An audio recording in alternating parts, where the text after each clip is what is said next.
बुलढाण्यातून एक भीषण अपघाताची घटना समोर आली आहे। इंदोरहून अकोल्याकडे जाणारी खासगी प्रवासी बस दरीत कोसळल्याची घटना घडली। या अपघातात बसमधील 28 प्रवासी जखमी झालेत।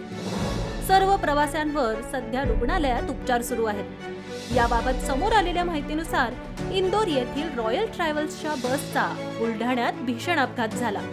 बुलढाण्यामधील जळगाव जामोद बुराणपूर मार्गावरील करोली घाटात खासगी बस 100 फूट खोल दरीत कोसळून हा अपघात झाला।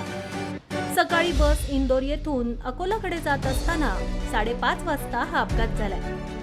जळगाव जामोद बुऱ्हाणपूर मार्गावरील दुर्गम अशा करोली घाटात अपघात झाल्याने मदत कार्य उशिरा सुरू झालं। घटनेची माहिती मिळताच मध्य प्रदेश पोलीस व रुग्णवाहिका घटनास्थळी दाखल झाले आहेत। अपघातात 28 जण जखमी झाले असून सर्व जखमींवर दर्यापूर व बुऱ्हाणपूर मधील रुग्णालयात उपचार सुरू आहेत।